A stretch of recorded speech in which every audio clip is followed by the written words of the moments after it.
Good morning, class. I am Pranshi Rastogi. Today we are discuss the third chapter in business organization, business environment. The term business environment means the sum total of all the individual, institute, and other forces that are outside the control of a business enterprise but that may affect its performance. कह रहा है कि ये sum total of all the individual, जितने भी individual होते हैं, institutes होते हैं and other forces that are outside control करते हैं, जो हमारे आउटसाइड करते हैं कंट्रोल बिजनेस को और एंटरप्राइज को, बट दैट में बी अफेक्ट इट्स परफॉर्मेंस। और कह रहा है कि ये इफ़ेक्ट भी करते हैं हमारे परफॉर्मेंस को। ये आउटसाइड बिजनेस से तो कंट्रोल करते हैं, ये साथ साथ हमारे बिजनेस परफॉर्मेंस में इफ़ेक्ट भी करते हैं। अब इसके कुछ इम्पॉर्टेंट फीचर्स हैं। सबसे पहला आता है totality of external forces. Business environment is a some total of all the things external. यानी कि बिजनेस इन्वायरमेंट देखा जाए तो जो जितने भी सम टोटल एक्सटर्नल हैं थिंग्स है बिजनेस में, फर्म में, वो क्या है, इज़ एग्रीगेटिव इन नेचर। मतलब अगर बाहर आउटसाइड बिजनेस के देखा जाए तो बहुत एग्रीगेटिव इन नेचर है। फिर सेकेंड पॉइंट है specific and general forces. Business environment include both the specific forces and general forces. कह रहे कि बिजनेस इन्वायरमेंट है वो बोथ, इसमें बोथ इंक्लूड होता है स्पेसिफिक फोर्स और general force. What is specific force? Specific force such as investors, customers, competitors and suppliers. कह रहा है कि स्पेसिफिक फोर्सेस में क्या आता है, इन्वेस्टर्स आते हैं, कस्टमर्स आते हैं, कंपटीटर्स आते हैं, सप्लायर आता है, जो इफ़ेक्ट करते हैं इंडिविजुअल्स को। मतलब स्पेसिफिक है तो स्पेसिफिक मतलब स्पेसिफिक इंडिविजुअल को इफ़ेक्ट करते हैं directly and immediate in their day to day work. और डायरेक्टली करते हैं और इमीडिएट करते हैं डे टू डे वर्किंग में।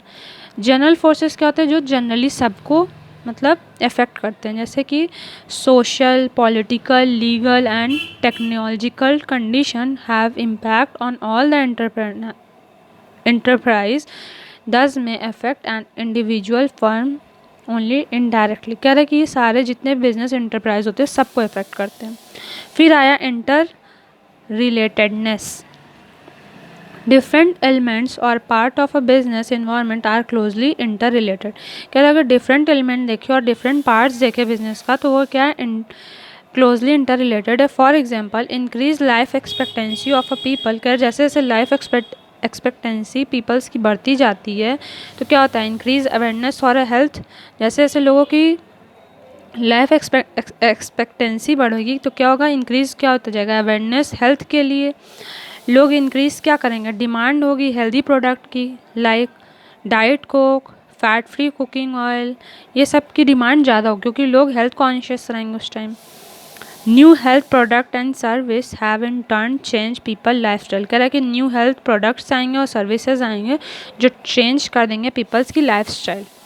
फिर आया dynamic in nature. Business environment is dynamic in which it keep on changing whether in terms of technological improvement, shift in consumer preference और entry of new competition in the market. कह रहा है कि continuous nature का होता है, dynamic nature का होता है, इसमें कंटिन्यू चेंज आते रहते हैं। कभी क्या होता है, टेक्नोलॉजिकल इम्प्रूवमेंट हो जाता है, कभी शिफ्ट हो जाता है, क्या कंज्यूमर प्रेफरेंस धीरे धीरे शिफ्ट हो जाते हैं। मतलब आज कंज्यूमर को कोई प्रोडक्ट पसंद है, फिर कोई नया प्रोडक्ट लॉन्च हो गया तो वो अच्छा लगने लगा उसको, या फिर एंट्री हो जाती कोई न्यू कंपटीशन होता है मार्केट में, बहुत ज़्यादा कंपटीशन होता है तो उसमें भी प्रोडक्ट में भी क्या होता है, कंपटीशन होता है तो उससे भी चेंजेस आते हैं।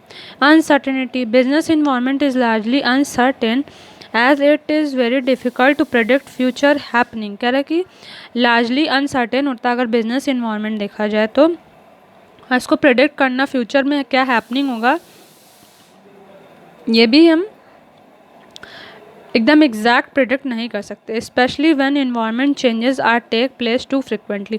और तब तो एकदम ही नहीं हम लोग प्रेडिक्ट कर सकते जब क्या हो रहा है, एनवायरनमेंट चेंज हो रहे हो बहुत frequently due to information technology या फैशन इंडस्ट्री चेंज होती जा रही है। कॉम्प्लेक्सिटी क्या होती है, कॉम्प्लेक्स होता जा रहा है, मतलब बिजनेस इन्वायरमेंट में बहुत न्यूमरस इंटरलेटेड डायनेमिक कंडीशन चल रही है, उससे क्या हो रहा है कि डिफरेंट फोर्सेज आ रहे हैं तो कॉम्प्लेक्सिटी बहुत ज़्यादा हो रही है बिजनेस में, बिजनेस इन्वायरमेंट में। फिर है relativity. Business environment is relative concept since different country from country और इवन रीजन टू रीजन। कह रहा है कि डिफ़र होता है country to country business environment और रीजन टू रीजन, मतलब जहाँ कोई रीजन में कुछ और चीज़ें डिमांड में होगी, कहीं कंट्री में कुछ और डिमांड होगा, तो क्या होगा कि ये रिलेटिविटी होती है, मतलब चेंज होता जाता है business environment. Thank you class.